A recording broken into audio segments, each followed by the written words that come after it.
Jesus querido, eis-nos aqui ainda uma vez diante de teu coração. Dele temos recebido as maiores e mais profundas carícias para nossa sensibilidade, para nosso coração, e também tens, Mestre, distribuído por sobre nossas mentes raios luminosos de tua inteligência crística. Nós te rogamos, Mestre, aceita agora a nossa gratidão. Mas nós te rogamos, Mestre, continua a abençoar o planeta que diriges com tuas mãos abençoadas. Faz, Mestre, que todos os nossos irmãos possam experimentar a paz e a luz, a fraternidade, o clima ameno que experimentamos neste instante no ICEB, para o qual te rogamos ainda uma vez.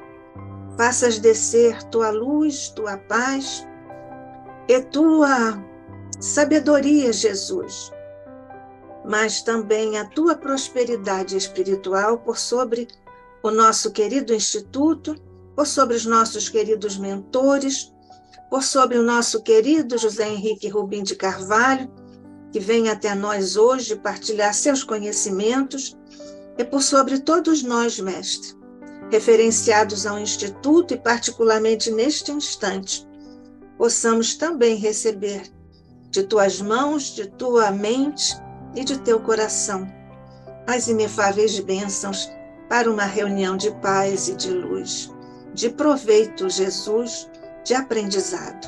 Fica conosco, graças te damos, sob o olhar de nosso Pai. Assim seja, hoje e sempre.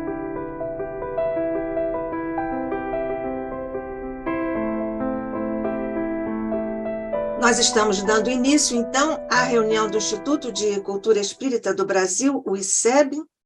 Nós recebemos hoje, como sempre, com a maior alegria, maior fraternidade, o nosso querido companheiro José Henrique Rubim de Carvalho, que é médico do trabalho, terapeuta de vida passada, terapeuta de floral de Bach, é presidente da Associação Médico Espírita de Nova Friburgo, a AME Friburgo, que é membro da Associação Médico Espírita Carioca, AME Carioca, o núcleo Nova Friburgo da AME Carioca. Expositor espírita, também aqui no ICEB, como agora nós vamos vivenciar com a sua palestra sobre a depressão e suas matrizes psicológicas e espirituais.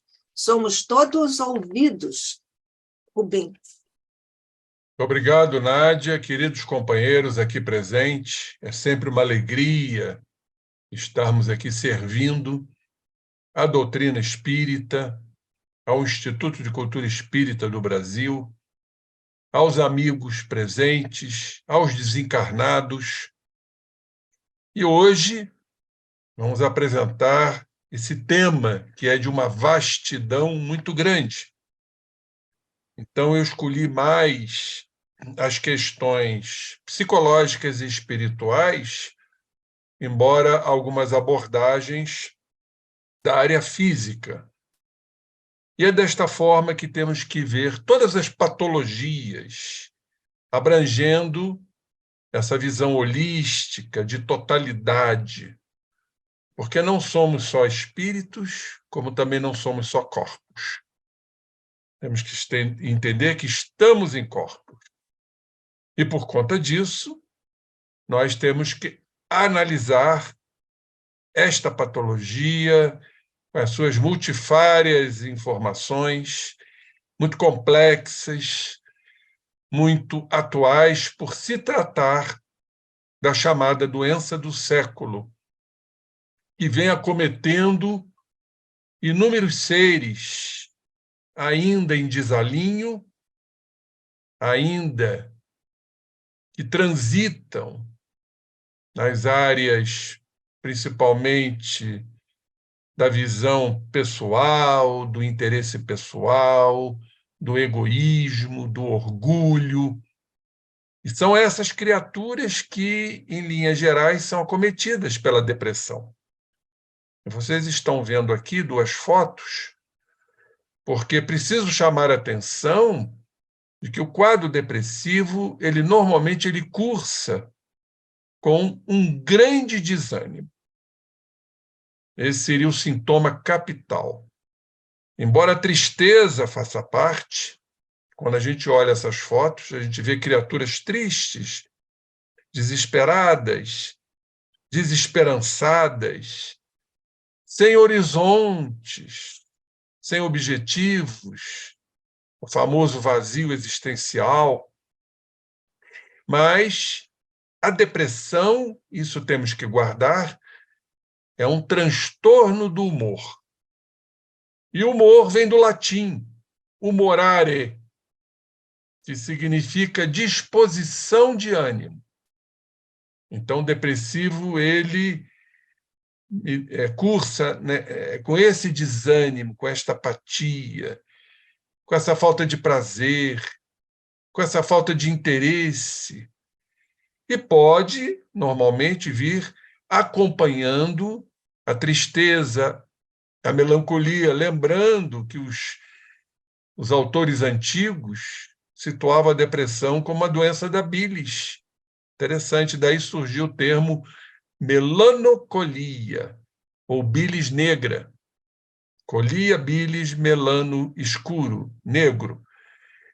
Mas hoje a medicina avançou muito, a psiquiatria avançou muito, realmente é uma enfermidade em que temos que abraçar inúmeros conceitos, mas preferimos trazer hoje as matrizes psicológicas e espirituais. E daí eu trouxe algumas informações da nossa psiquiatra aí do Rio de Janeiro, muito querida, muito falada, Ana Beatriz Barbosa Silva, que ela tem uma série de livros. E um desses livros é exatamente como vocês estão vendo aí, As Mentes Depressivas, as 3 dimensões da doença do século.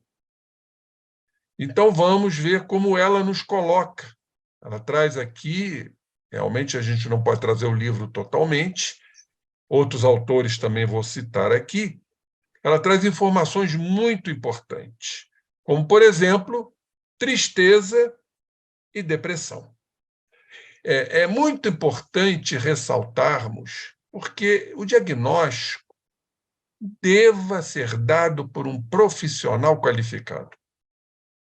Porque a gente vê muito, né, o autodiagnóstico. Estou depressivo, estou passando por um momento de depressão, de tristeza, e nem sempre isso corresponde. Até para o profissional da área de saúde, da área mental, o psiquiatra ou o psicólogo, existem dificuldades que precisam ser apontadas. Mas vamos ver o que a nossa psiquiatra nos diz. Quando enfrentamos uma grande perda, como foi para mim, ela citando a ela própria, a morte da avó dela, ou de alguém que perde um cônjuge de forma inesperada, ou vitimado por uma longa e dolorosa doença, é absolutamente natural, previsível que tenhamos sintomas depressivos. Então, ela coloca como natural, não como patológico, que tenhamos sintomas depressivos. Por exemplo, ela cita a insônia, dificuldade cognitiva, de concentração. Isso é muito interessante, porque nós vamos ver mais à frente que o quadro depressivo traz uma fixação mental, traçando um paralelo com André Luiz, no capítulo do livro Nos Domínios da Mediunidade, sobre as fixações mentais. E, em linhas gerais, nós vamos encontrar como uma grande fixação o sentimento de culpa. O depressivo ele traz na sua base a culpa de não ter alcançado, de não ter atingido o seu interesse, a sua meta, se sente frustrado, sente-se incapaz, impotente, Então, a culpa seria uma fixação mental, o que converge, o que faz convergir a energia mental para esta fixação. E, consequentemente, o depressivo ele tem dificuldade de se concentrar, de ter atenção, em virtude disso. Então, ela cita aqui inapetência e, como falei, sentimentos de culpa pelo que deixamos de fazer pela pessoa. Poderia ter feito mais, poderia ter dado mais carinho, poderia estar mais presente. A criatura sempre se culpando. Vamos lembrar que a Joana de Ângeles nos fala da culpa tormentosa. Não é assumir a culpa, que seria o ideal. Assumir a culpa quando erramos verdadeiramente, e aí vamos nos arrepender, teremos que expiar nossas faltas e teremos que reparar nossos erros, como nos mostra o Código Penal da Vida Futura, no livro de Kardec, O Céu e o Inferno. Mas o culpado que não aceita o erro, ou que acredita ter errado, mas não admite, ele entra numa fixação mental. Fica girando ao derredor do seu ponto nevrálgico, em que Leonel, no livro Ação e Reação, nos fala do reflexo dominante da personalidade, o tema básico, o desejo central. E daí o processo obsessivo, muito comum e frequente nos quadros depressivos, pela lei da sintonia. Então, já estamos mostrando um certo grau de abrangência. Então, é aquela criatura que não admite errar. E aí começamos a entender que por trás desse processo está a arrogância, a prepotência, o orgulho, que, aliás, é uma característica nossa ainda. Não é só do depressivo. Então, não admitimos falhar. E quando falhamos, vem o fracasso, vem a derrota, vem a baixa autoestima, vem a frustração, vem a impotência, o sentimento de incapacidade. E, quando não, tudo isto gera um sentimento de autopunição. Aí nos punimos por um erro que acreditamos ter cometido. E essas autopunições, isso nos leva, nos remonta ao que chamamos de doenças autoimunes, hoje extremamente frequentes no nosso meio. São inúmeras doenças chamadas autoimunes, refletindo um processo de autopunição. Então, o sentimento de culpa ele está presente, é o que vários autores citam, Jung fala, Freud fala, Adler fala, Joana de Ângeles fala, os espíritos falam. E o processo básico que faz com que a criatura não acredite em si, que não vai conseguir seu objetivo, então ele situa-se no que chamamos de zona de conforto. E aí, então, revestido por esta culpa, que o impede de agir, que faz com que ele desanime, que ele perca a esperança, que ele perca o prazer, que chamamos de anedonia. Então, aqui a doutora está colocando sentimento de culpa pelo que deixamos de fazer pela pessoa. Perda do apetite, falta de vontade de participar das atividades sociais, etc. Nesses casos, diz-nos ela, a presença desses sintomas não pode caracterizar um comportamento anormal. Olhem como é difícil isto. O que é normal e o que é anormal. Como diagnóstico, às vezes, é difícil para um profissional. E, no entanto, vemos pessoas arrogando-se no direito de dar um diagnóstico.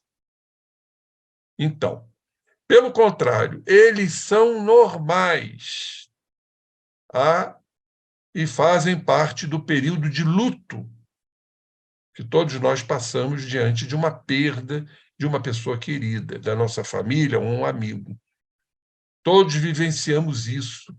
quando somos submetidos a uma grande perda.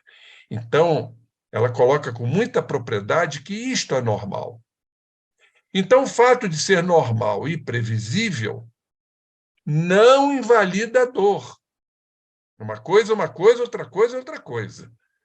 Nem o sofrimento que nos acontece nesses momentos. Então, estamos passando por uma dor. A dor da perda, o luto. Estamos sofrendo diante dos nossos apegos, porque, em verdade, sofremos em virtude dos apegos. Como diz Pierre Weil, o educador francês, o apego leva ao medo e o medo leva à ansiedade, à angústia, à depressão também. E, por isso, reforçamos os apegos dentro de uma forma compensatória.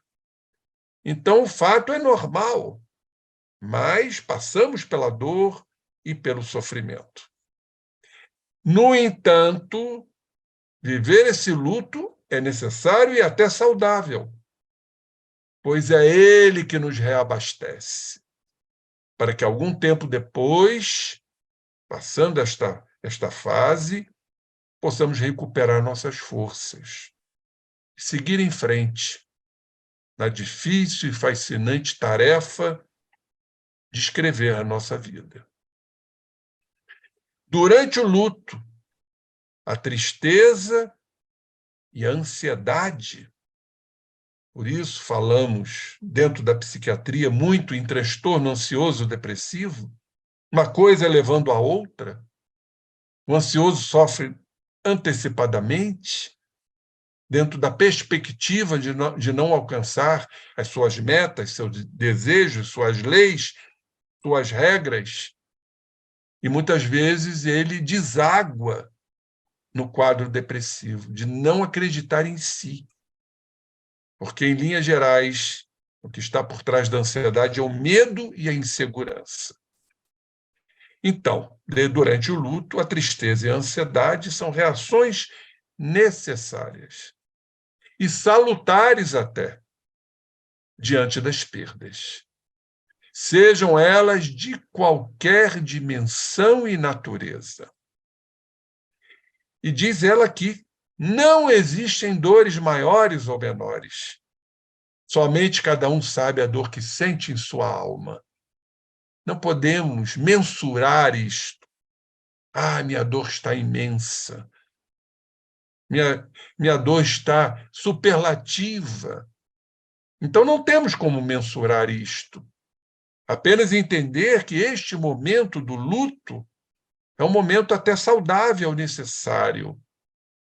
Agora, no entanto, existe um tempo médio, que também não é uma receita de bolo, mas ela nos diz aqui algo em torno de 2 meses, 60 dias, para que a dor do luto seja considerada normal e saudável. Ou seja, sintomas depressivos, diferentemente da depressão clínica, que ultrapassa esses 60 dias.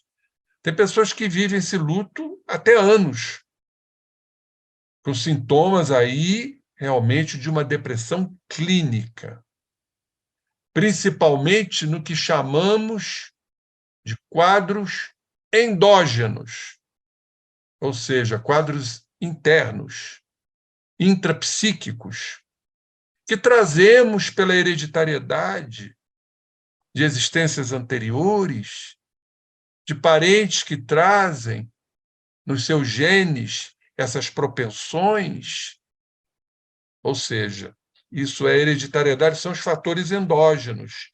E existem os fatores exógenos, que são os fatores que levam a uma depressão reativa. Nós reagimos, por exemplo, a uma perda. E quando essa perda ultrapassa os 2 meses, aí sim podemos diagnosticar o quadro depressivo como uma depressão clínica. Aqui está.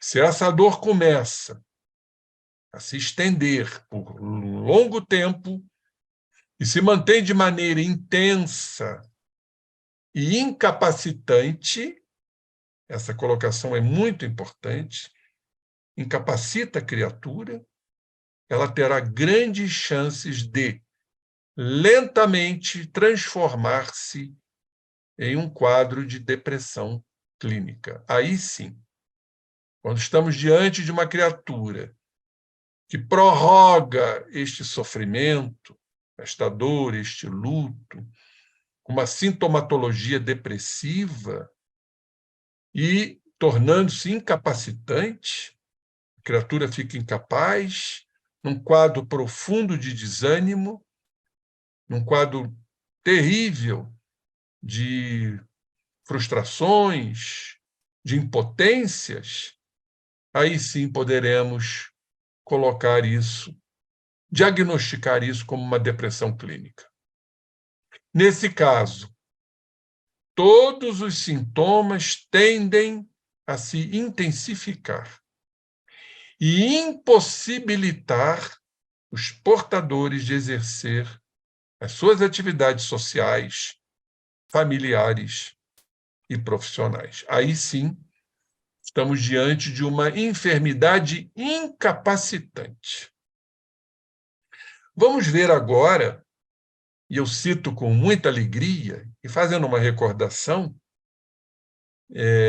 hoje, por coincidência, eu estava assistindo, queria dividir com vocês, com meu amigo César, com a Nádia, eu estava assistindo uma entrevista do Jorge Andréa para o André Trigueiro. Eu não tinha assistido essa entrevista. E nessa entrevista, o professor Andréa cita algo que eu transmiti a ele. Ele só não citou o meu nome. Mas o que aconteceu? Eu estava aqui em Friburgo e comentei com uma médium segura, que a Nádia conhece muito bem, a Maria Amélia, lá do Caminheiros do Bem, amiga da Ilka, e eu comentando com ela que no final deste livro que vocês estão vendo aqui, Tormentos da Obsessão, pelo espírito Manuel Filomeno de Miranda, psicografia do Divaldo, há um especialista na área mental que ele se assoma na tribuna para falar do transtorno depressivo. E esse profissional, que assim o faz, era o Dr. Carl Gustavo Jung. Eu comentando isso com a dona Maria Amélia, essa médium extremamente segura, confiável, ela vira-se para mim e disse: pois é, e na assembleia estava o Jorge Andréa, ou seja, emancipado do corpo pelo seu sono físico. Eu guardei aquilo para mim. Falei, eu vou informar isso a ele. E quando eu estive no Instituto de Cultura Espírita do Brasil, não me lembro aonde foi, eu comentei, Jorge, aconteceu isso, isso, isso. Ele falou, eu sei.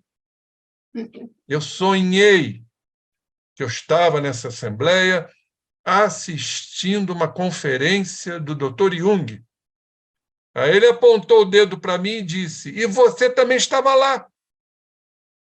Eu falei, oh, que beleza. Só que eu não me lembro, eu realmente não sonhei. Mas vejam que coisa extraordinária, né?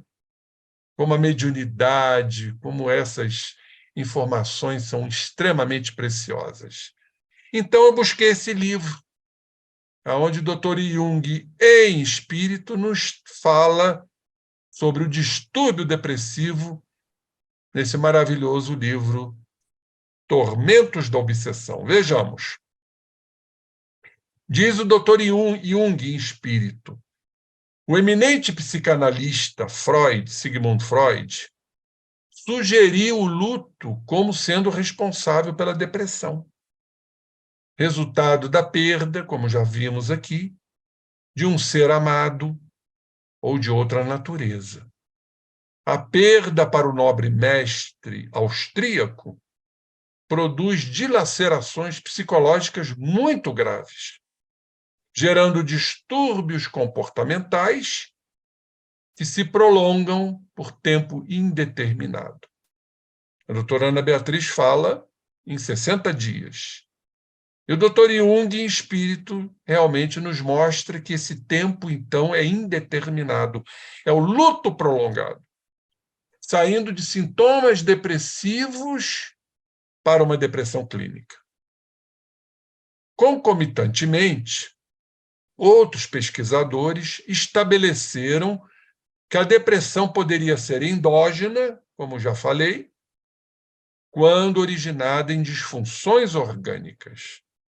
Vem no código genético, como predisposições, e aí qualquer fator pode levar ao desencadeamento do quadro depressivo por ele ser endógeno, ou seja, ligado a toda aquela bioquímica dos neurotransmissores, alterações da noradrenalina, da serotonina, da dopamina, que nós não vamos adentrar muito hoje na parte física, já que nós vamos falar das matrizes psicológicas e espirituais, citando inclusive os processos obsessivos nessa ingerência, nessa injunção penosa, como é o quadro depressivo.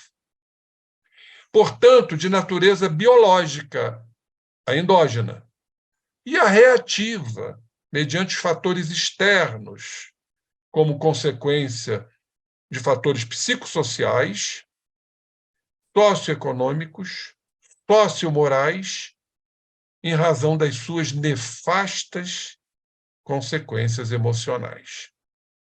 Vamos a um outro livro, de uma aluna de Jung, a nossa querida Nise da Silveira, psicografia da nossa Iraci Noronha, lá do Seja Barra, nesse maravilhoso livro, Reconstruindo Emoções.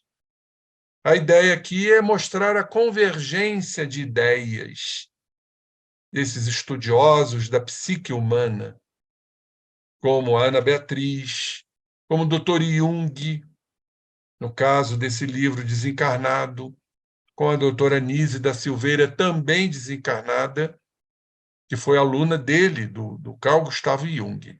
Então, no livro Reconstruindo Emoções, ela nos fala dos transtornos de depressão.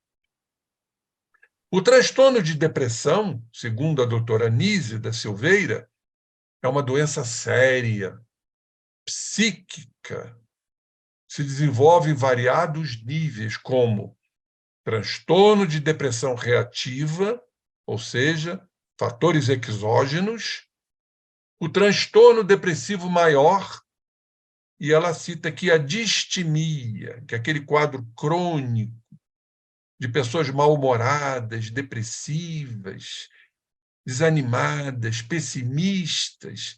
Esses quadros distímicos, eles se prolongam por anos. É aquela depressão leve, mas incomodativa. Vamos voltar ao livro do Tormentos da Obsessão, da fala do Jung. Outros observadores, no entanto, detiveram-se em analisar a depressão sob dois outros aspectos: a de natureza neurótica e a de natureza psicótica. Vamos lembrar que aí, dentro de uma visão junguiana, é a emersão dos complexos, que são energias psíquicas autônomas, independentes, carregadas de afetividade.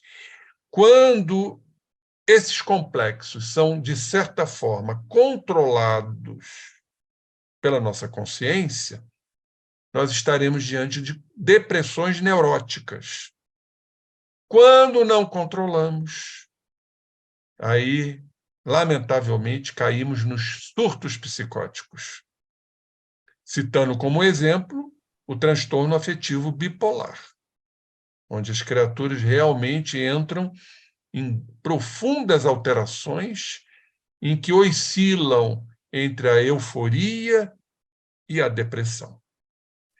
A primeira é mais simples, com melhores possibilidades terapêuticas. Aqui podemos verdadeiramente abrir a uma compreensão da terapêutica para a depressão. E volto a afirmar, como sempre costumo dizer, até quando faço seminários de outras patologias, como, por exemplo, os transtornos da ansiedade, o tratamento hoje ele requer uma visão multidisciplinar. É para esta situação que estamos nos encaminhando. Ou seja, atender o corpo com medicamentos adequados, muito bem prescritos, por profissionais qualificados. Atender o corpo, a parte biológica, porque temos alterações, sim, nos neurotransmissores. Atender a mente, a parte psicológica, e atender o espírito. É essa abordagem terapêutica correta. Atender o indivíduo como um todo. Mente, aliás, corpo, mente e espírito. É assim que deva ser. Não importa a linha, né, terapêutica, a metodologia. Claro que nós temos variações medicamentosas, como hoje se fala muito, na estimulação magnética transcraniana para recompor os nossos neurônios. Enfim, existem tratamentos e tratamentos. Mas o que eu queria realmente ressaltar é a importância desse tratamento multidisciplinar, que deva abranger todas as patologias, principalmente de ordem mental. Então, a primeira é mais fácil. Já a segunda, nos fala Dr. Jung, por se caracterizar pelas alucinações e ilusões perturbadoras, já exige procedimentos mais cuidadosos e prolongados. A depressão, diz-nos ele, seja como for considerada, é sempre um distúrbio muito angustiante, pelos danos que proporciona ao paciente. E aqui ele nos fala dos processos de somatizações, atendendo, né, a questão física, embora não seja o nosso tema de hoje.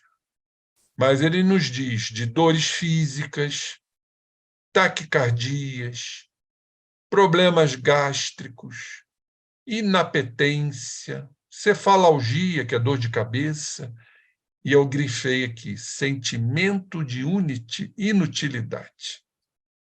Ou seja, baixa autoestima, por ser uma enfermidade incapacitante, a criatura se sente impotente. Depois, mais à frente, nós vamos trazer a abordagem de vida passada. O que encontramos nos pacientes depressivos nessa relação com a existência anterior. Quando eu fiz o curso de terapia regressiva de memória, nós tivemos um capítulo só sobre a depressão. Como era o depressivo no passado? Isso nós vamos chegar mais à frente. Se por acaso não tivermos tempo para lá chegar, nós vamos adiantar os slides, porque eu acho que isso é muito importante, sendo espíritas como somos, entender o que o depressivo foi no passado, para ele trazer hoje essas condições, essas predisposições. Porque se não houver a predisposição, nós não entramos em depressão. Nós vamos passar pelas perdas, pelo luto, com mais compreensão, com mais aquiescência, com mais resignação. Por isso, a importância de entendermos as questões endógenas, as predisposições que vêm no nosso código genético, fruto do nosso passado. Então, como espírita, seria muito importante entendermos essa relação com existências anteriores. Nós vamos chegar a isso mais à frente. Então, vazio existencial, desespero. Eu digo que, normalmente, a dor o desespero e a desesperança, como está aqui no finalzinho, Dr. Jung nos diz, tendência ao suicídio. Então, a ausência total de esperança. São desesperançados, não acreditam, não confiam no sucesso, na recuperação.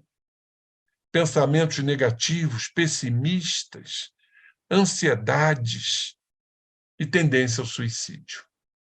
Então, hoje, a ligação da depressão com o suicídio é uma ligação muito forte. Não quer dizer que todos que se suicidam sejam depressivos, mas há uma tendência muito forte para que isso realmente chegue a acontecer. Vamos voltar à doutora Nise, no capítulo sobre transtornos de depressão. Ela diz: nos distúrbios psicológicos que atormentam o indivíduo, ocorre o desencadear do sentimento de culpa, como agora há pouco ressaltamos. A culpa tormentosa da criatura que não aceita, né, a adversidade, a vicissitude, a criatura que não aceita o erro, o fracasso, se frustram, se sentem impotentes, incapazes, não acreditam em si próprios, que vem a ser a manifestação depressiva de um estímulo localizado aí na área cerebral, no córtex pré-frontal medial, que é a área subgenual, que processa as nossas emoções e interage também com o lobo temporal, que julga essa área os nossos comportamentos, produzindo distorções cognitivas, chegando a alterar a memória, afetando a atenção, a concentração. E como eu expliquei agora há pouco, pelo fato da criatura estar numa fixação, geralmente a culpa, extrai energias do campo psíquico, do campo perispirítico e do campo físico. A gente pode observar, por exemplo, a criatura depressiva, ela normalmente fica arqueada, desanimada, exausta, fatigada, buscando o leito com muita frequência. Por conta disso, há uma subtração energética para alimentar a fixação mental, provocando essas distorções na atenção e na concentração, porque, afinal, a atenção e a concentração está voltada para o quadro de fixação mental, de culpas conscientes e as inconscientes, que vêm de existências anteriores. Vejam a complexidade da alma, né? Realmente é algo que nos deixa, assim, um tanto atônitos. Tal a diversidade da alma humana, com as suas características, com as suas idiosincrasias. Então, isso leva ao aparecimento de outros sintomas a serem diagnosticados. Vamos voltar ao livro do Divaldo, ou melhor, do Manuel Filomeno, psicografia do Divaldo. O enfermo tem a sensação de que todas as suas energias, olhem só, se encontram em desfalecimento. E as forças morais, então, se diluem ante a sua injunção dolorosa. Por isso eu fiz esse gráfico. Esse é um gráfico que, certa feita, no Instituto, numa apresentação minha sobre a depressão, eu apresentei esse gráfico e o professor Jorge André gostou muito. O indivíduo normal é aquele que está com as suas energias bem distribuídas, tanto no campo psíquico, perispirítico e físico. Olhem o que acontece com o indivíduo depressivo. Eles têm uma fixação mental e as energias convergem para esse ponto. É a fixação mental. Normalmente, é o sentimento de culpa. E vocês podem notar que realmente o restante fica um vazio, caracterizando o desânimo, a apatia, a prostração, inclusive no campo físico. Por isso que a criatura depressiva ela fica exausta, fatigada, buscando leito com muita frequência. Exatamente isso. Voltando ao livro do Jung, do Divaldo, as influências básicas para a síndrome depressiva são muitas e podem ser encontradas nas crenças religiosas, nos comportamentos sociais, políticos, artísticos, culturais, vejam como isso é amplo, e nas mudanças do tempo, as sazonais. Então, são os fatores externos, exógenos. Por outro lado, nos fala Jung, como fator endógeno, a hereditariedade. E aqui a gente pode ampliar o conceito, não significando que herdamos geneticamente dos nossos ascendentes, pais ou avós, mas a nossa hereditariedade. Somos artífices de nossos destinos, nossas heranças, os nossos comportamentos desajustados, distônicos de existências anteriores. Então, por outro lado, a hereditariedade é fator decisivo na ocorrência inquietante, tanto quanto diversos outros de natureza ambiental e social, como as guerras, a fome, o abandono, a rejeição, sequelas de enfermidades dilaceradoras. Tudo são contributos para a eclosão desta enfermidade. Vamos voltar a Nise. Ela nos diz que os nobres cientistas afirmam que o indivíduo pode nascer com propensão genética, a predisposição, no código genético, para a doença de transtorno depressivo.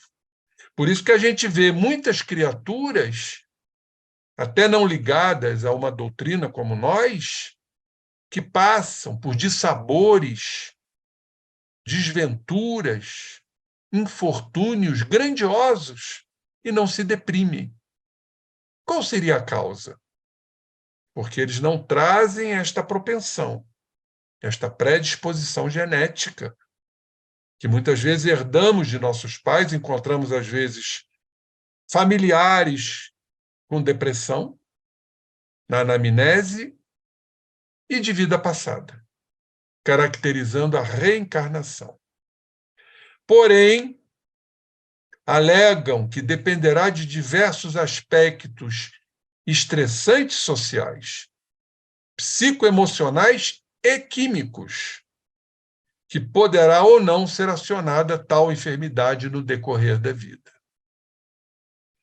Voltando ao nosso livro, Tormentos da Obsessão.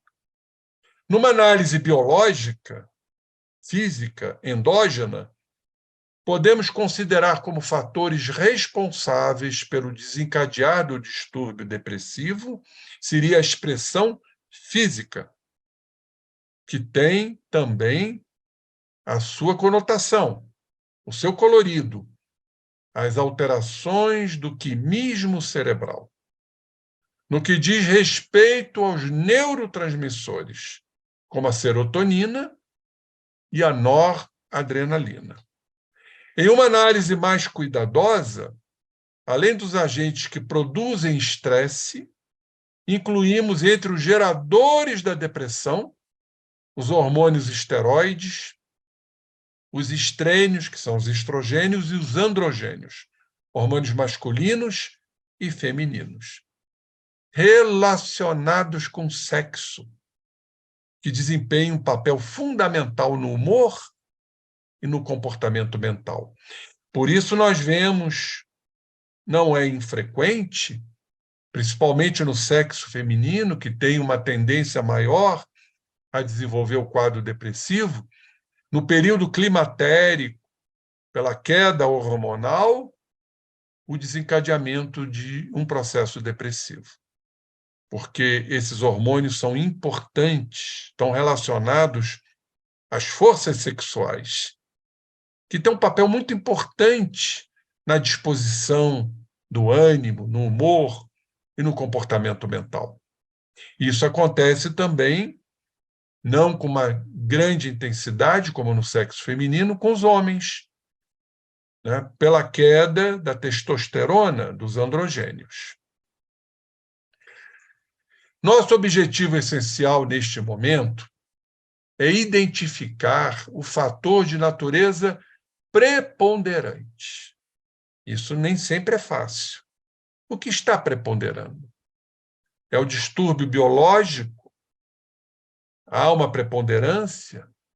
O distúrbio psicológico, onde temos aí o sentimento de culpa, de incapacidade, de impotência? Ou a questão espiritual? E por que não analisarmos em conjunto? E muitas vezes com o auxílio benéfico da casa espírita. Porque entra aí a questão do tratamento espiritual, muito importante. Então, poderíamos dizer assim, em linhas gerais, façamos o tratamento biológico, sim, porque há alterações nos neurotransmissores. Vamos equilibrar isto. Existem drogas hoje que inibem a recaptação da serotonina. São inibidores desta recaptação. Antidepressivos de última geração. Vamos tratar a mente. Vamos ver o que está por trás disso. E nós sabemos. E também a parte espiritual. E aí vem o tratamento que é exercido na casa espírita.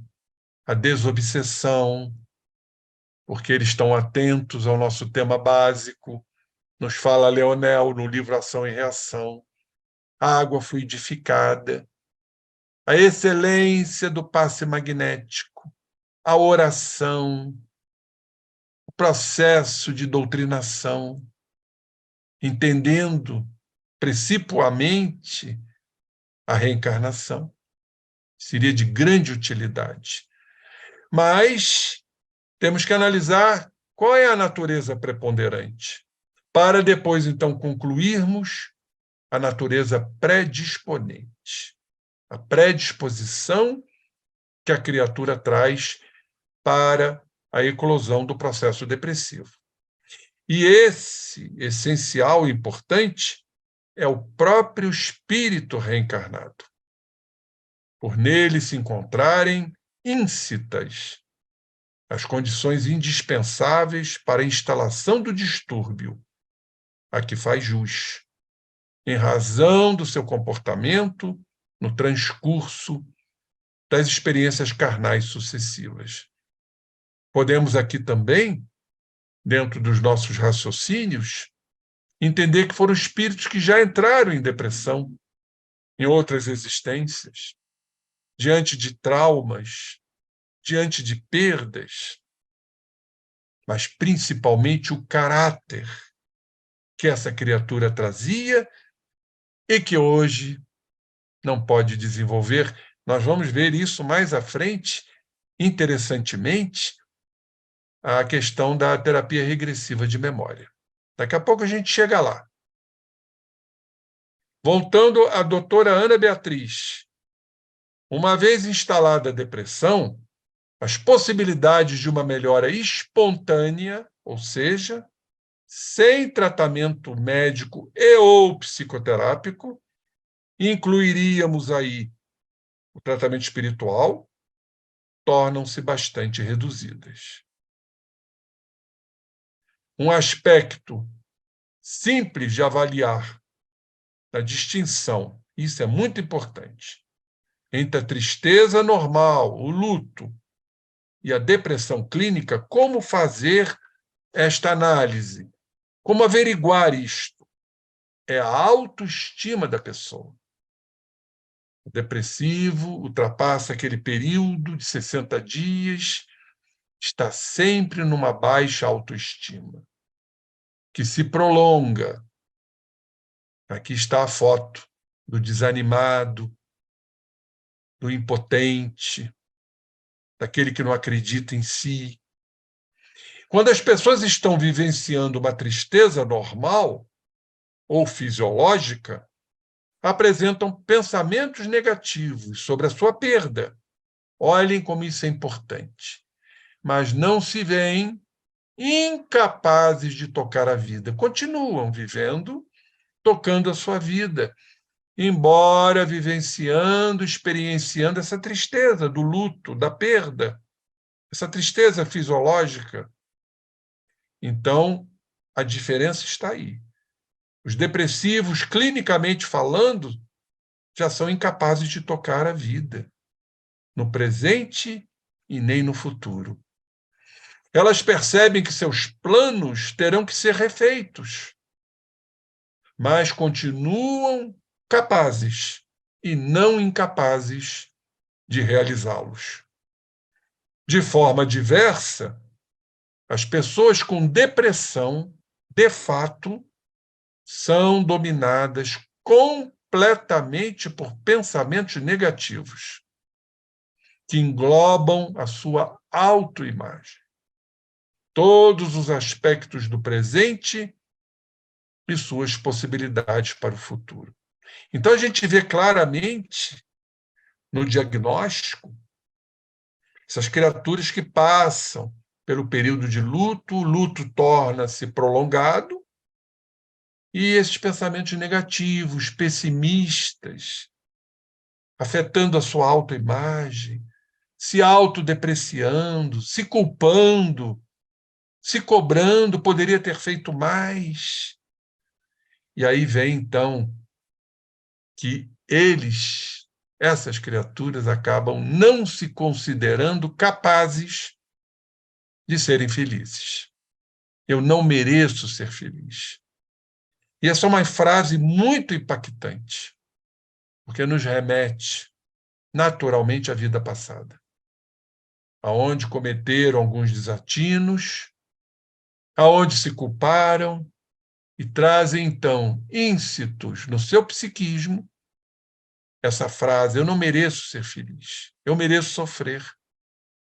Interessante isto, né?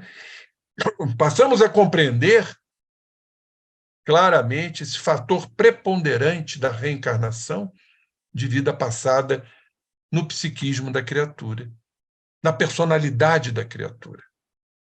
Ou seja, ele traz uma individualidade, onde estão seus arquétipos, onde estão seus núcleos em potenciação, e traz a sua personalidade com suas características, caráter, traços de caráter, temperamentos e suas predisposições.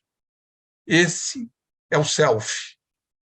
Essa é a totalidade, cuja essência, não podemos esquecer, é Deus em nós. Esses pensamentos são de tal monta que o sentimento de desesperança é total. As criaturas se sentem completamente desesperançadas, desarvoradas, uma dor muito grande dentro de si, um desespero muito grande.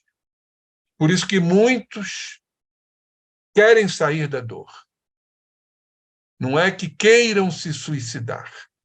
O suicida, no fundo, ele não quer se suicidar, ele quer sair da dor. Tal a sua desesperança.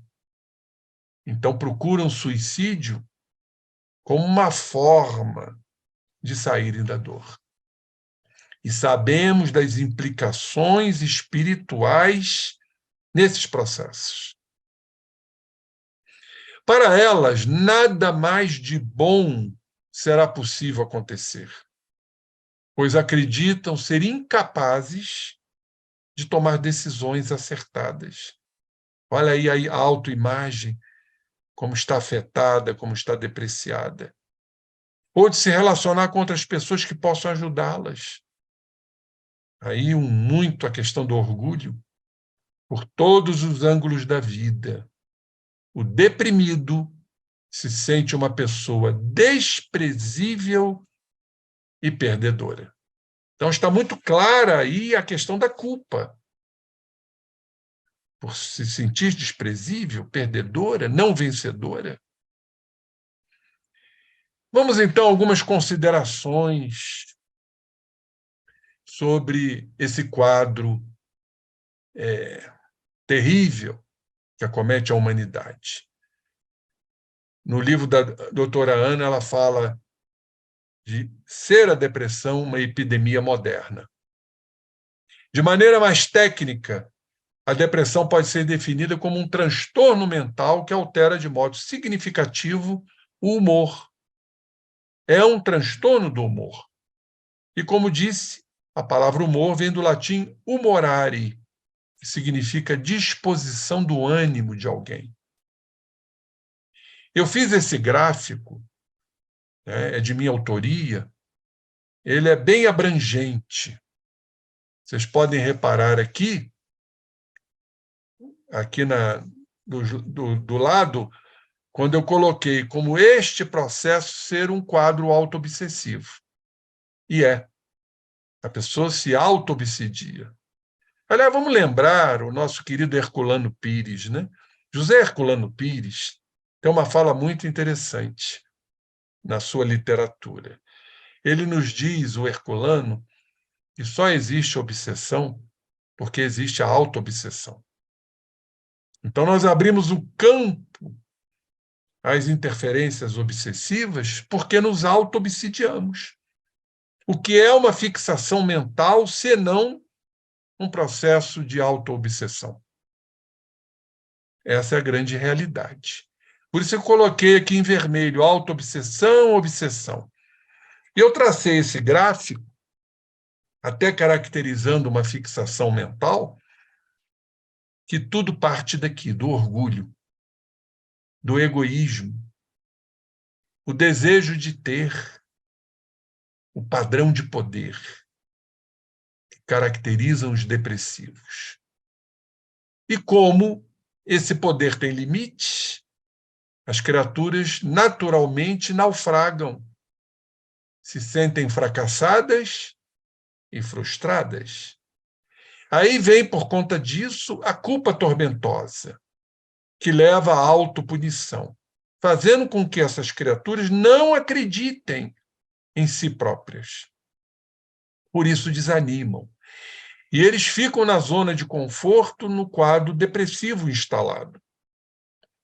Só que em determinados momentos acontece, a criatura consegue sair desse processo, até às vezes sozinhos. Uma outra manifestação, uma manifestação ou outra, e eles voltam para esse padrão de poder, que naturalmente vai desaguar no fracasso e na frustração. Então, torna-se um círculo vicioso. Ou começam a sentir medo.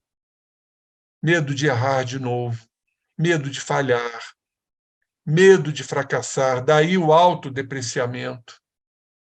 E esse medo leva também ao desânimo de tentar, porque eles não creem, eles não acreditam.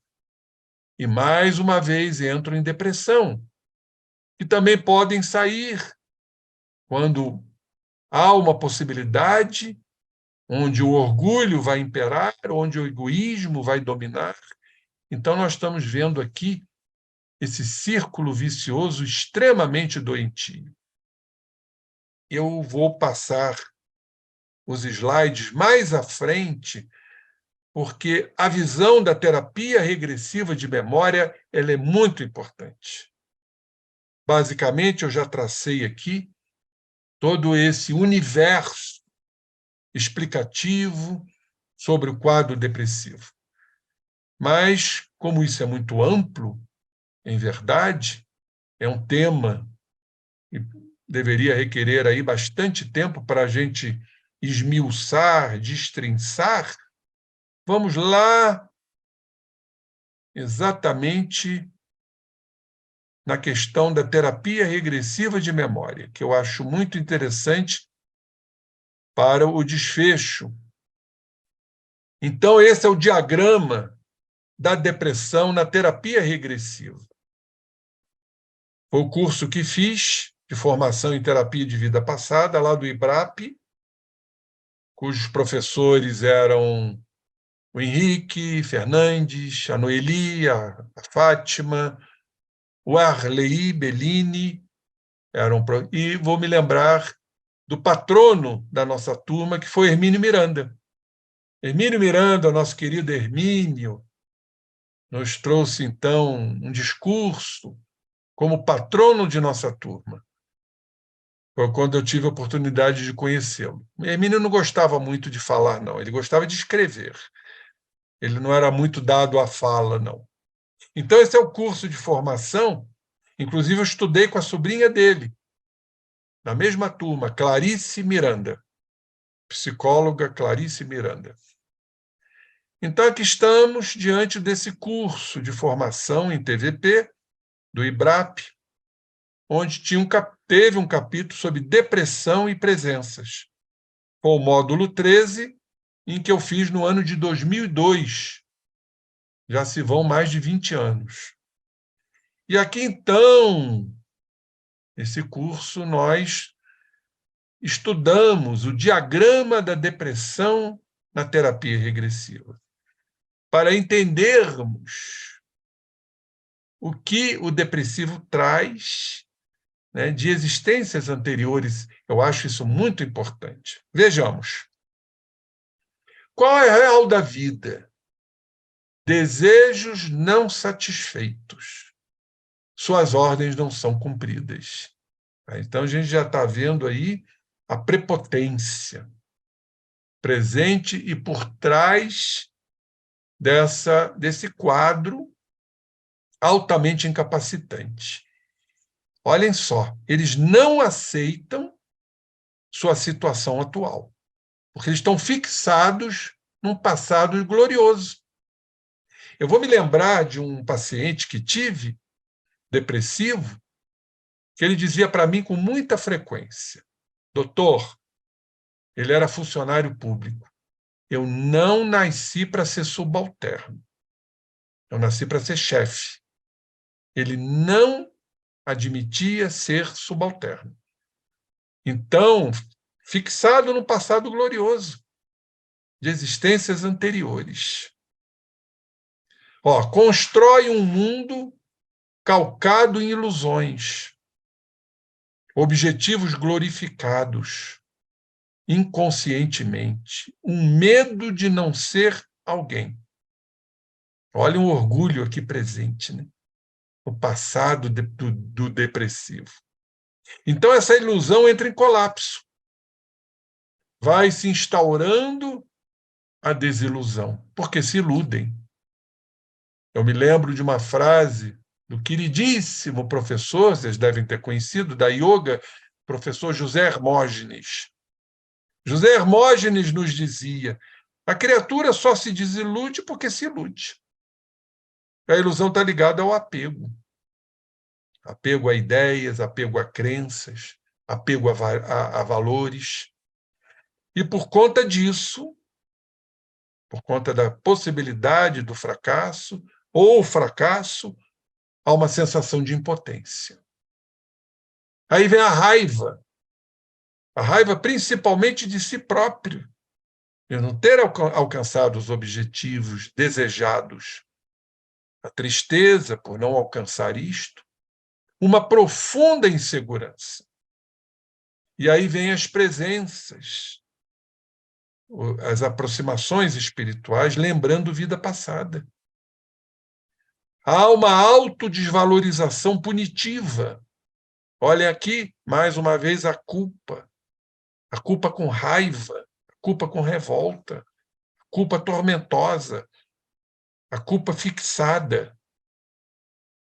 Ações frustradas, desânimo, uma certa tristeza, não conseguem resgatar o poder que tinham. Hoje não obtêm mais. Reencarnam sem este poder, sem esse poder glorificado do passado. Ninguém liga para a sua dor. Ele percebe o seu manto esfarrapado. o manto do poder que hoje está esfarrapado. Mas não abre mão dele. Vem, então, o quadro depressivo. Foge da realidade atual. O mundo é hostil, é contrário ao desinteresse pela vida, daí o suicídio. E pela doença, olhem só como isto é terrível. Eles tentam manter o poder. Nós chamamos isso de dominação passiva. Ou seja, eles querem dominar nem que seja através da passividade, da vitimização. Ou seja, pela doença, eles tentam manter sempre esse padrão de poder.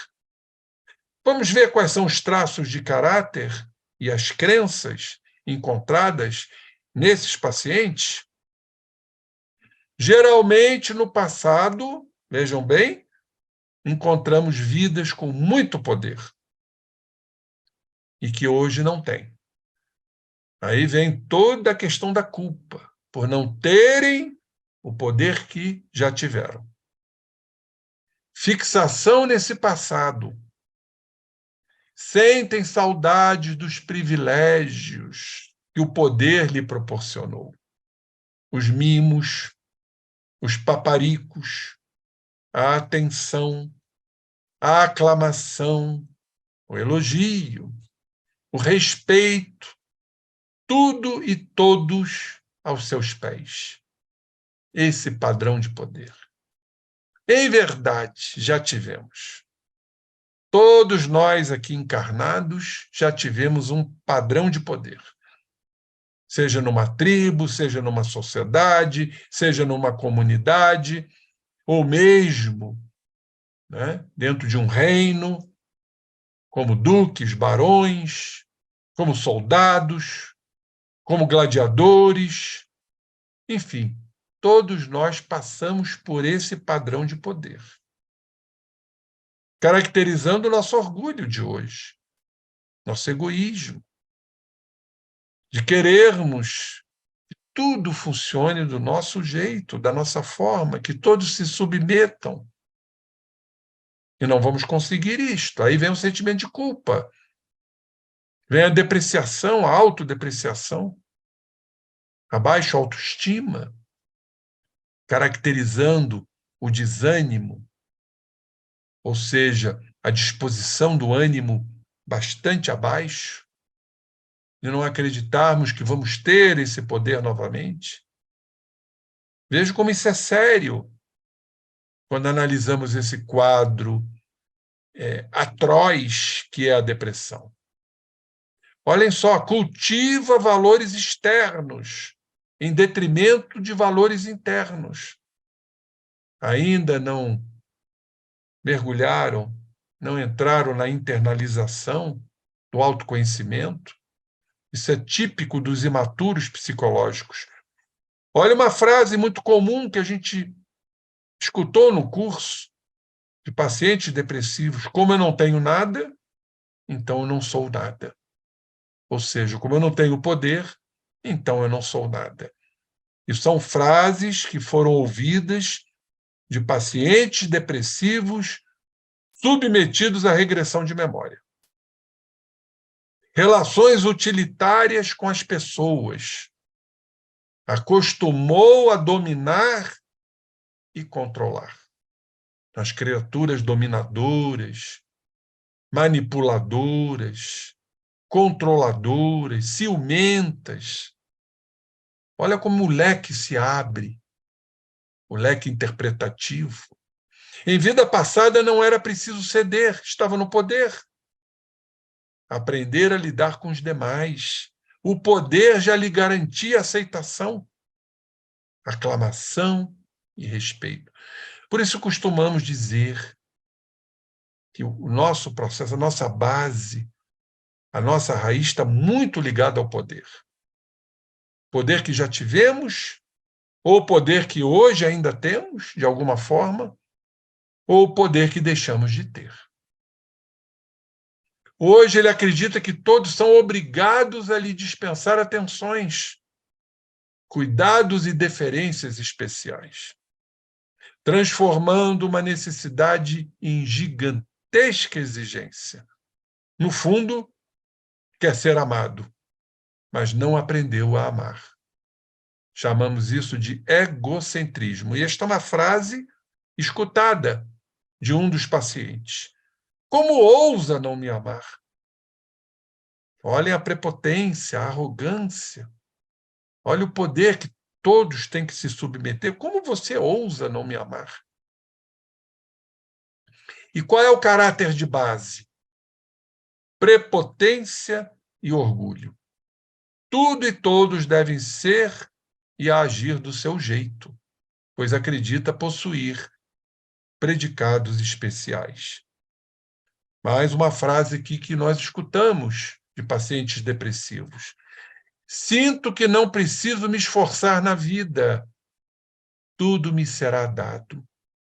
Olhem como isso é forte. Identificação com o eu glorificado. O sujeito alheia-se do seu eu real para construir um falso eu idealizado, todo perfeito. Aí nós vamos também abrir entendimento para os chamados perfeccionistas, que não gostam de errar, não gostam de falhar e querem tudo escrupulosamente com acertos, sem erros, sem nenhuma vírgula. É o eu perfeito, é o perfeccionista, que geralmente são ansiosos. Exaustivamente projeta a imagem de ser alguém.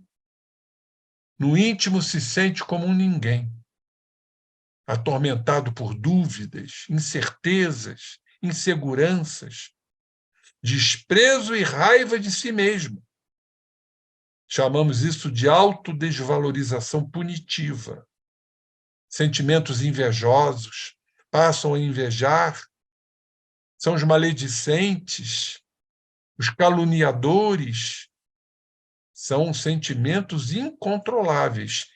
E aqui nós colocamos as presenças. Participação espiritual. Olhem algumas frases escutadas. Se era para vir sem o poder, era melhor não ter nascido. Sinto que hoje não sou ninguém, como já fui um dia. Invejo todos que alcançam tudo que eu quero e não consigo. Vejam claramente esse padrão de poder íncito nessas criaturas depressivas. Quais são as emoções de base? Tristeza e raiva, pelo fato desse poder não mais ser reconhecido, bem como insegurança por não saber agir sem ele, sem o poder. Olhem as frases aqui. Que ódio! O que vou fazer sem o poder diante? Quem eu sou sem o poder? Esgota, então, suas tentativas de alcançar o poder. Tem-se, então, uma reação depressiva, como resultado do colapso de uma ilusão. Daí esta frase: nada é do meu jeito, não quero mais viver. Vou repetir: nada é do meu jeito, não quero mais viver. Ou seja, está a um passo do autocídio. O sujeito encontra-se no deprimir-se uma esperança de dominação, como falei, mesmo que essa dominação seja passiva. Chamamos isso de um lucro secundário com a doença. Muito bem, companheiros. Creio que a abordagem atingiu o objetivo. Fico feliz, mais uma vez, de participar dessa equipe tão amiga, tão querida, regida por esses companheiros tão prazerosos. E fico aqui, então, nesses minutinhos que nos restam, aberto a possíveis perguntas, se eu souber respondê-las, é claro. Passo a palavra à minha querida Nádia Couto do Vale, minha amiga. Oi, meu querido irmão. Obrigada a você pela sua generosidade de sempre. O César Reis nos coloca aqui uma questão. Ele diz, Rubim, entendemos que cérebro é hardware, espírito é software. Então, as alterações físicas não dependem do espírito? Dependem, sim, certamente. Como separar uma coisa de outra? Claro que o cérebro ele traz algumas conotações, não todas, que estão lá mergulhadas no nosso inconsciente. Aí lembramos aquela classificação extraordinária do Andréia, né? Do inconsciente atual, do inconsciente passado, do inconsciente puro, dessa estrutura extremamente grandiosa, que ainda sabemos muito pouco, aonde estão armazenadas as nossas condutas, nossos pensamentos, que é o perispírito, e o cérebro é minúsculo. Mas quando estudamos o cérebro mesmo, a complexidade, ficamos também aqui surpreendidos com, mesmo entendendo a pequenez do cérebro, a grandiosidade que ele nos traz. Ou seja, as nossas células, as nossas estruturas, as nossas organelas, lembrando aqui das mitocôndrias, que André Luiz nos fala tanto, onde a lei de causa e efeito ali está, que a mente, então, é que vai fazer com que essa lei de causa e efeito, os registros nos grânulos mitocondriais, possam, então, atenuar ou, então, potencializar. Então, espírito, mente está ligada ao espírito, obviamente, perispírito e corpo estão ligados. Então, as alterações físicas dependem, sim, do espírito. Não tem como separar uma coisa da outra, dizer que isso é físico, sem a implicação do espírito. É o ser holístico, é o ser de totalidade, é o ser triuno, né? Onde as coisas estão todas interligadas e interconectadas.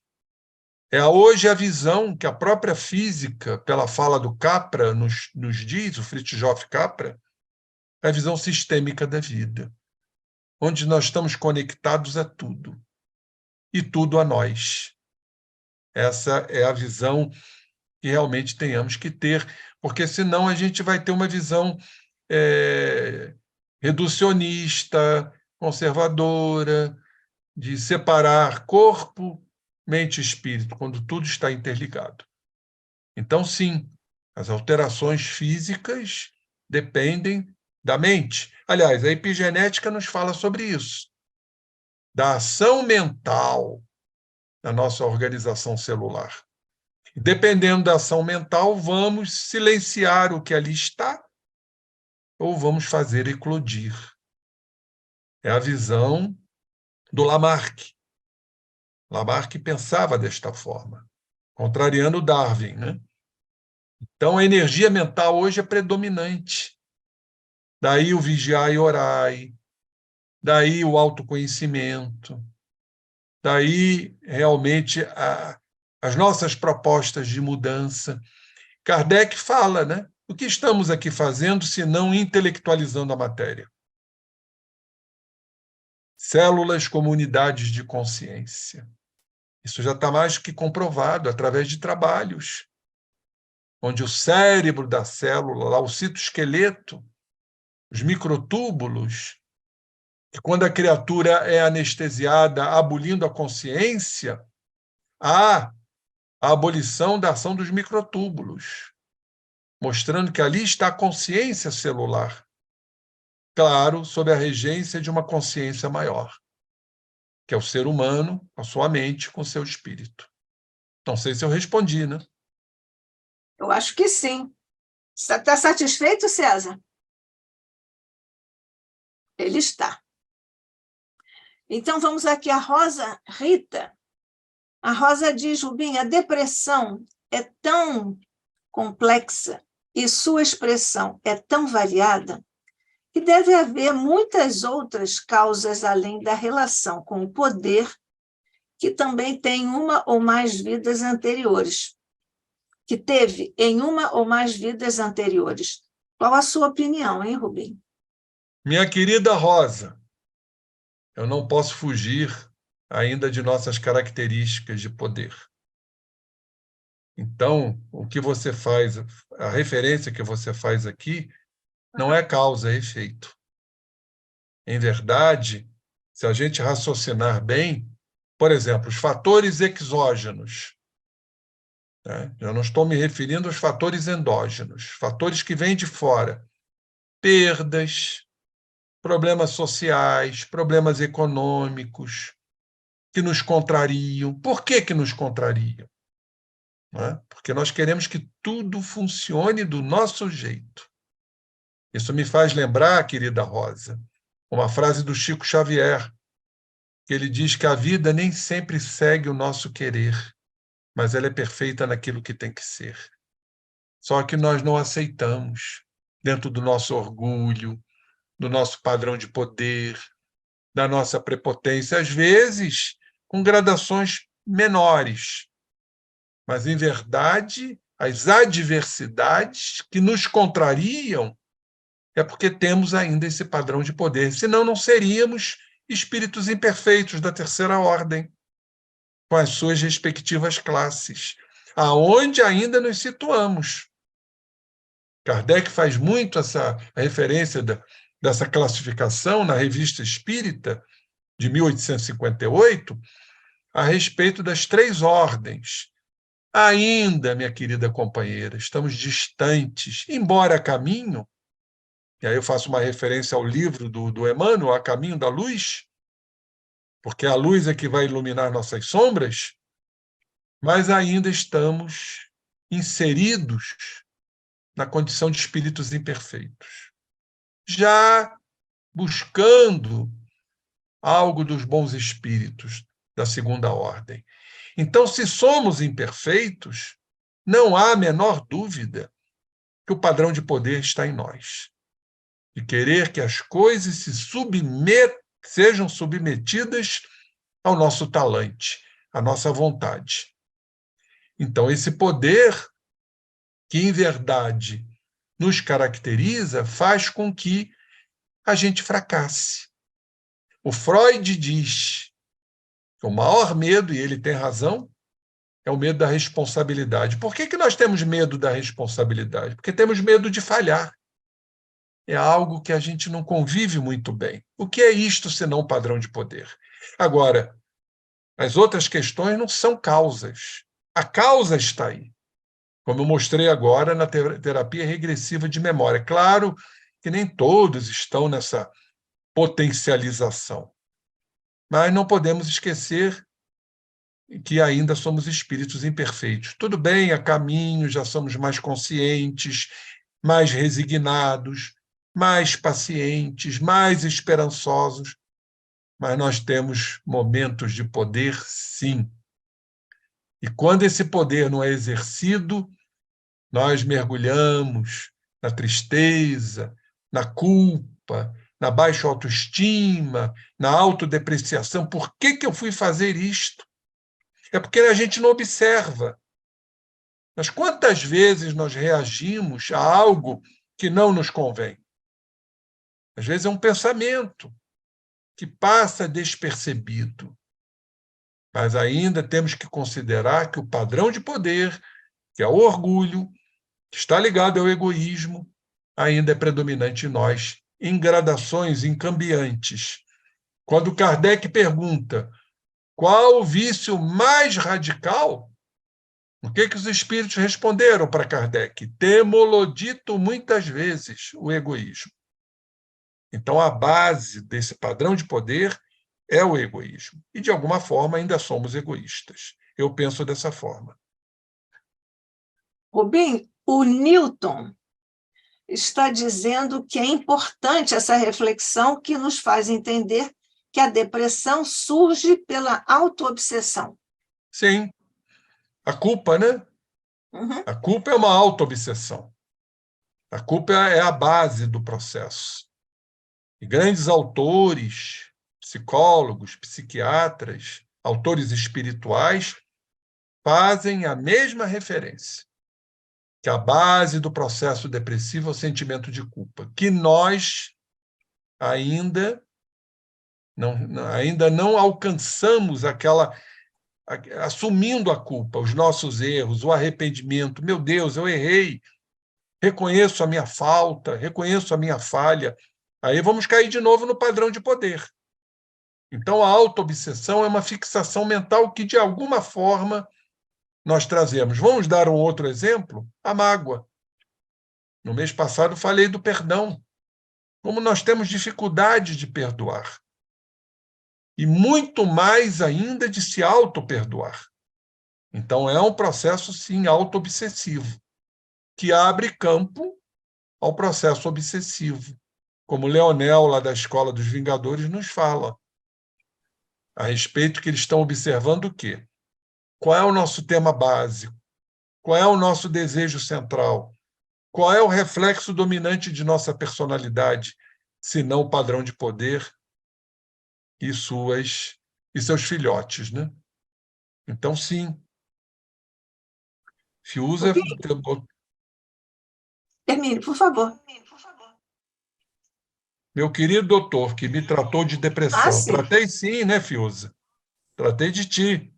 O que foi. leva o depressivo ao limite é a dor da angústia. Sim, é uma dor sem comparação. Concordo.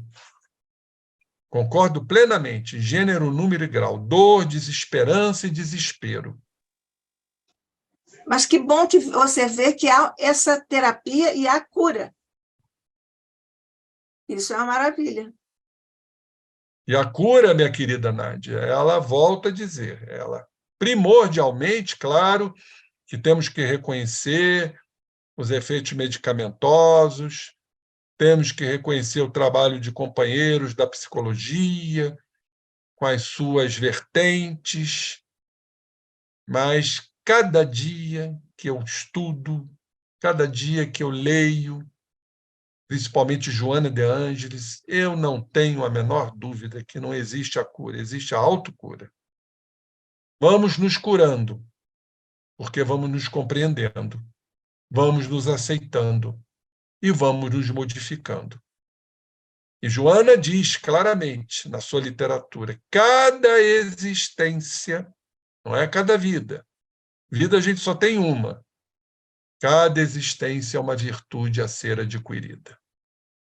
Acho isso brilhante, porque as coisas não acontecem de um dia para o outro.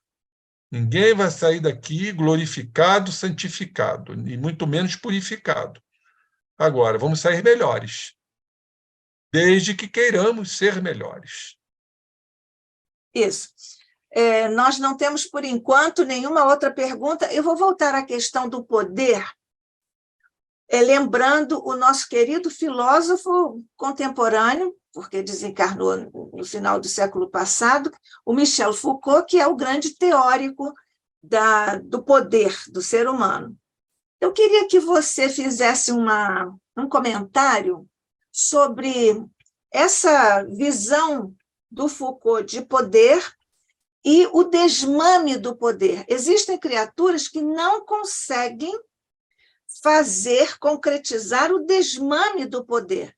Como é que você vê isso? Ou como é que os estudos, a sua pesquisa diz sobre isso? Eu diria, Nádia, para espanto até, que o poder é necessário, desde que tenha um certo grau de equilíbrio. O poder nos confere grandes satisfações, grandes prazeres.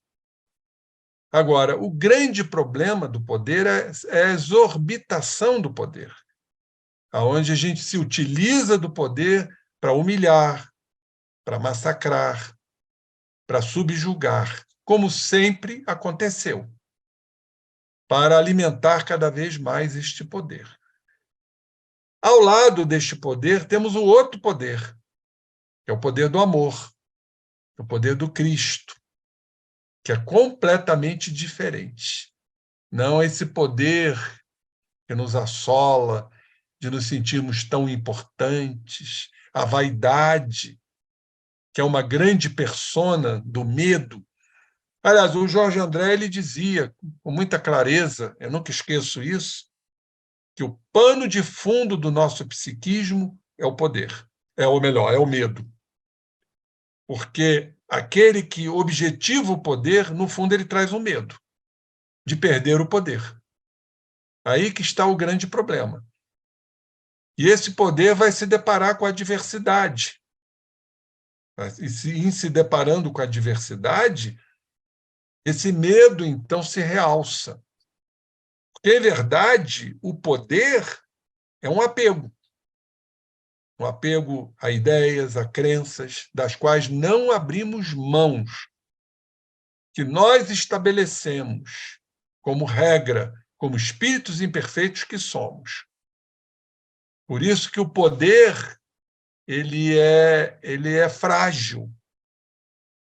E aí vamos nos remeter à impermanência das coisas, que Joana fala no seu livro Plenitude. Porque tudo é impermanente. Isso, de certa forma, se opõe ao poder, que nada é definitivo. Então, sabemos que, por exemplo, um dia vamos desencarnar. E onde fica esse poder? Que um dia vamos envelhecer. Onde fica esse poder? Então, a impermanência das coisas, ela, em verdade, ela vai mostrar o quão este poder é frágil, é débil. E esse poder está ligado fundamentalmente aos nossos desejos. Eu vou me lembrar aqui da fala de Jean-Yves Leloup, que eu gosto muito. Ele tem um livro, Caminhos da Realização, que ele diz que a escada dos desejos e dos medos.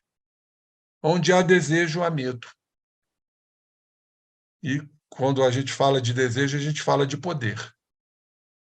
Então, nós desejamos aquilo que nos causa medo e temos medo daquilo que desejamos. Vamos dar um exemplo, assim, bem singelo.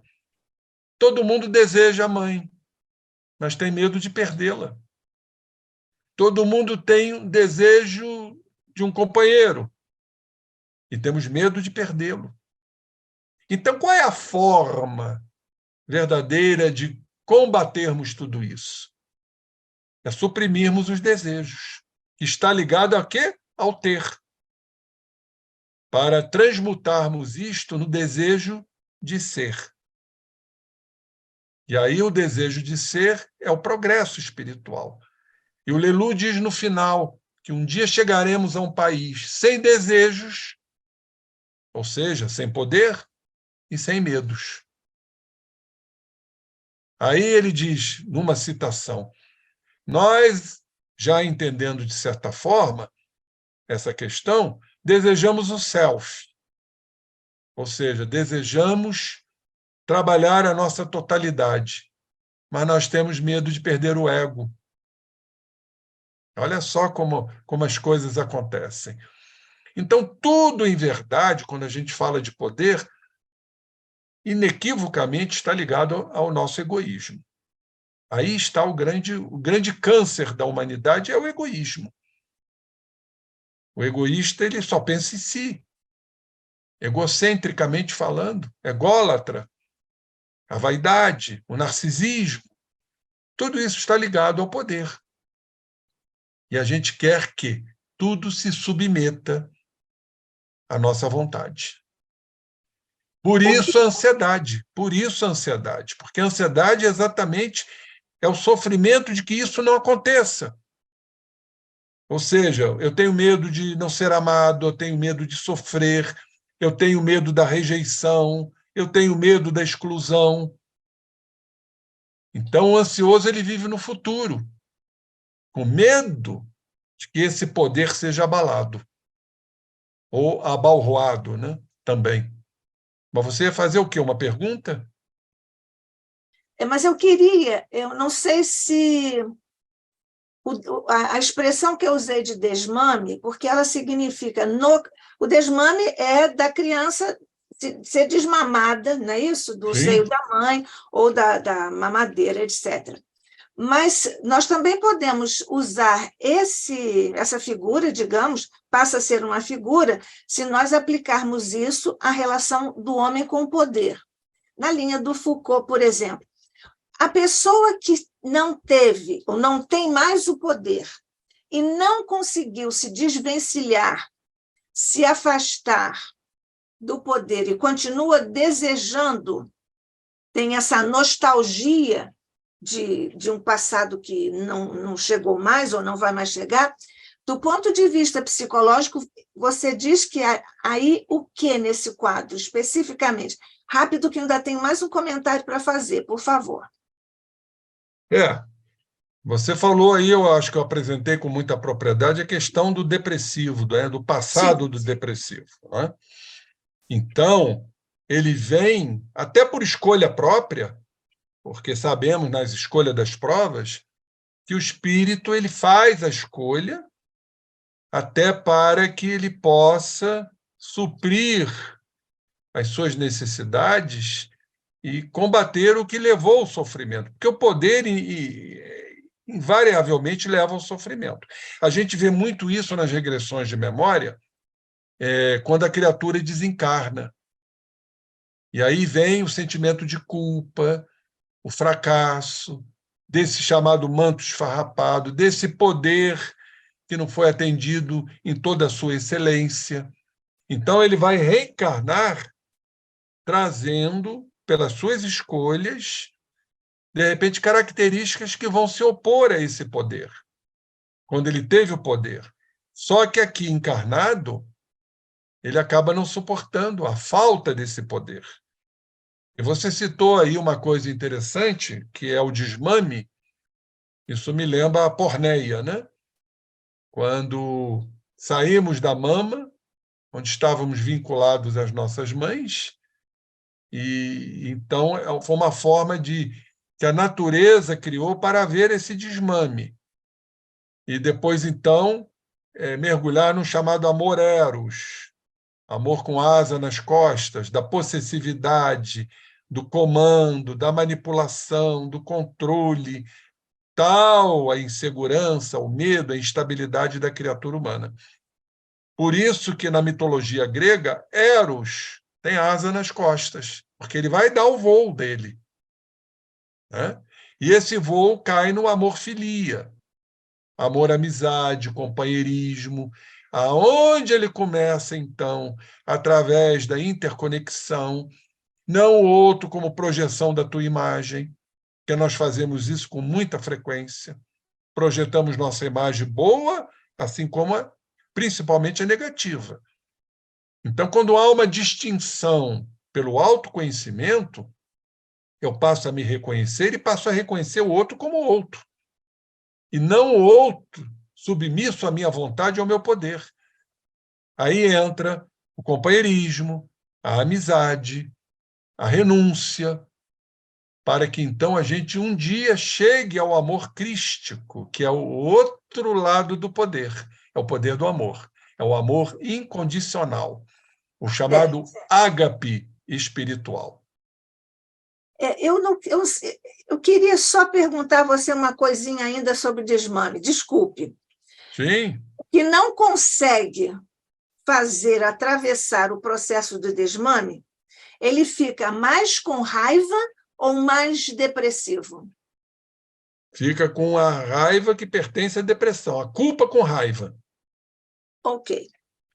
Perfeito?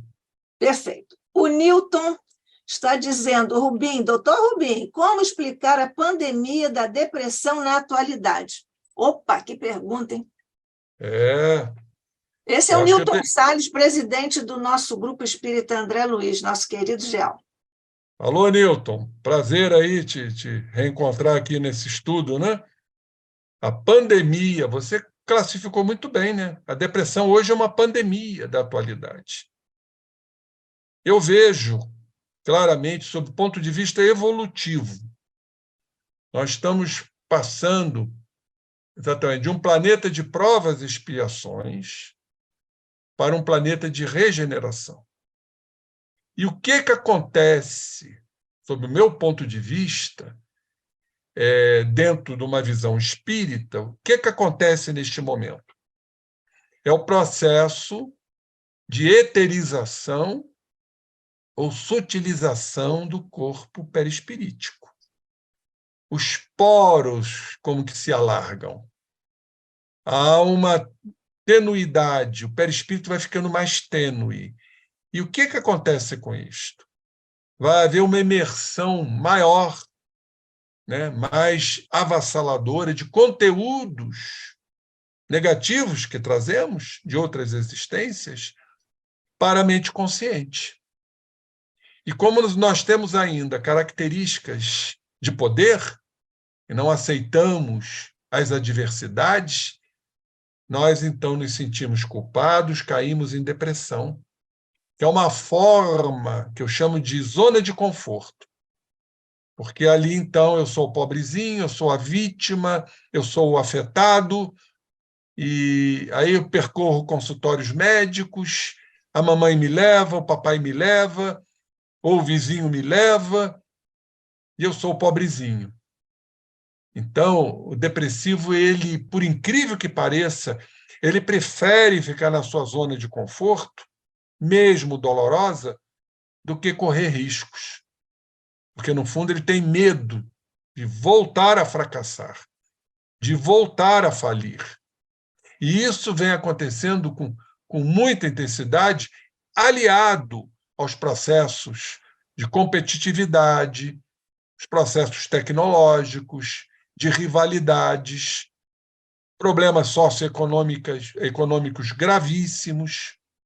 Tudo que nós estamos aqui presenciando são os fatores externos que geram as depressões reativas. Perfeito? Então, é um conjunto de fatores que hoje estão empurrando as criaturas para os resvaladouros da dor da depressão. Mas eu vejo isso positivamente, porque é o processo de seleção, é o processo de crescimento espiritual. Então, como diz o Jung, não temos que ensinar os pacientes a se livrarem da neurose, lembrando que existe a depressão neurótica, mas sim mostrar a ele que eles têm que travar o contato com a neurose. Como é que eu vou mudar se eu não compreendo o que sou? Se eu não compreendo as minhas neuroses? Se eu não compreendo a minha depressão?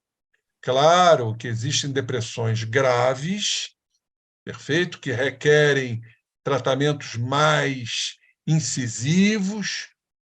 Eu, por exemplo, tive a oportunidade, certa feita, de visitar o Hospital Psiquiátrico André Luiz, lá em Belo Horizonte.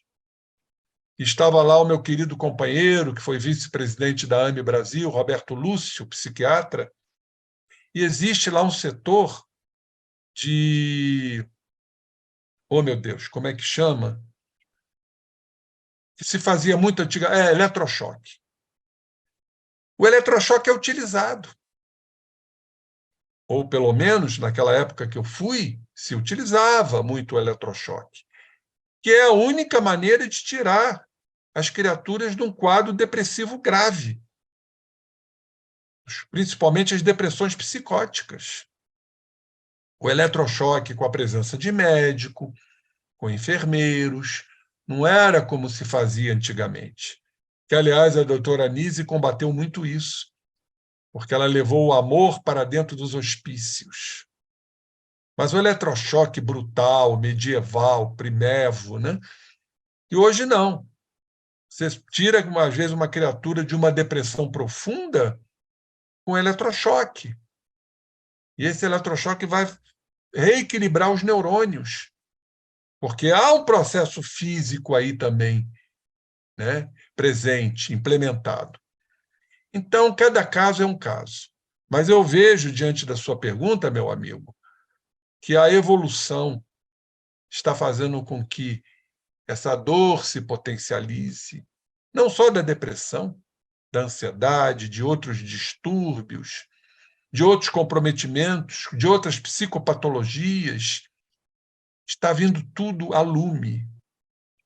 para que a criatura saiba lidar com essas questões. Eu sei que não é fácil, porque tem muitas pessoas que ainda não atingiram a maturidade espiritual para poderem entender e compreenderem e abraçarem as doenças. Porque a doença, ela tem que ser abraçada, porque ela não significa doença física, ela significa doença do espírito. Quando o meu querido César Reis perguntou ali a questão do espírito da matéria, entender o objetivo, a finalidade, a razão de ser. Temos que entender que a doença é uma expressão do doente espiritual, que precisa ser trabalhado. E aí entra a paciência, a resignação, a esperança. Eu sempre cito como Jesus orientava Pedro com relação à paciência. A gente vai encontrar isso muito nos livros da Amélia Rodrigues, Diálogos de Jesus com Pedro. Paciência, Pedro. Paciência, Pedro. Aí Pedro retrucava e Jesus voltava. Paciência, Pedro. Não é isso? Rubem, você falou sobre isso, eu me lembrei do Pietro Baldi, que tem uma frase basilar sobre isso: abraça fraternalmente a tua dor. Isso aí. É isso que você falou. Rubem, vou te fazer duas questõezinhas para você, rapidamente, eu sei que pode ser maldade da minha parte, mas rapidamente você falar, por exemplo, você colocou aí, fez uma associação entre a relação que você estabeleceu, ou que o Jung estabeleceu, entre o self e a depressão. Essa é uma questão. A outra é que, quando você apresentou o texto da Ana Beatriz Barbosa, ela colocou o tempo para o luto de 2 meses. Depois, você mencionou que o Jung diz que o tempo é indeterminado. O primeiro volume da minha série Pelos Caminhos da Educação tem o capítulo 10, chamado Lutos. E eu pesquisei essa questão, isso é de 2007, pode ser que isso tenha sido revisto ultimamente, mas lá havia uma recomendação de que o processo de luto recomenda, quer dizer, os especialistas recomendam, que você ter uma espécie de direito de ficar triste durante 1 ano, porque aí você atravessa os grandes momentos pontuais, aniversário, Natal, etc. e tal, com aquele momento da partida do seu ente querido, né? Então, mas que aí, isso é 1 ano. Ainda há, supostamente, um outro ano para um processo de reequilibração do ser. Então, seriam 2 anos. A partir de 2 anos, então, recomenda-se a ajuda, o apoio de um profissional, né? Então, queria que você fizesse um comentário sobre isso, sobre esses sintomas depressivos, sobre o tempo que a Ana Beatriz colocou em 2 meses e o Jung indeterminado. Eu tive a pesquisa que me levou a esses 2 anos, e depois, se você puder, o self e a depressão. Maldade da minha parte, eu confesso, pronto. E não vou sentir culpa. Acho que vou, sim. Não, absolutamente, né? O self é a nossa totalidade, né? Quando a gente fala de self, a gente está falando da individualidade, perfeito? Então, nós temos que pensar aí na questão do inconsciente, dos nossos arquétipos, dos nossos modelos, das nossas sombras, dos nossos complexos. Realmente são muitas teorias, né? Eu gosto muito quando Jung fala dos complexos. Eu acho que os complexos são as nossas fixações, que têm vida própria, e que a doutora Nise até coloca que o acúmulo de complexos vai os empurrando para cima. E quando nós temos um certo controle, uma certa autonomia psíquica, nós estamos diante, então, das neuroses. Lembrando que a depressão pode ser neurótica. Agora, quando há uma fragmentação, uma fissura, como se uma outra personalidade nos dominasse, com os processos psicóticos, as alucinações, os delírios, aí então nós estamos diante dos surtos psicóticos. Então, o self é isto. O self, em verdade, engloba até o ego, até a nossa consciência vígil. O self é o todo. E a essência é a presença de Deus em nós. Então, se trazemos uma predisposição de uma existência anterior ou de existências anteriores, isso está lá no nosso inconsciente. Isso traz uma representatividade no nosso código genético. E é do self, porque ali estão todas as nossas experienciações, inclusive com repercussões no perispírito, onde tudo está armazenado. Eu vejo até a relação do perispírito com o superego, que é o grande condutor, né? Que nos avisa positivamente como também negativamente. Quando Freud faz uma referência ao superego, em verdade é o perispírito, porque muitas vezes essa orientação, que pode ser negativa, são as interferências espirituais. E entendendo que a relação obsessiva, a relação influenciadora é perispírito com perispírito, então eu não tenho a menor dúvida de que o superego está ali no perispírito. Então, o self é tudo isto. Agora, com relação a esse tempo, Nádia, isso é muito relativo. É muito relativo, são conceitos, são ideias, eu respeito. Agora, o que nós temos que considerar com relação, inclusive, a esse tempo, é como o indivíduo está processando isto. Então, vamos dizer que ele passou desses 60 dias propostos pela Ana Beatriz. Ele pode ainda ter um luto mais prolongado. Eu não vou discutir isso. Mas o que nos remonta ao processo depressivo?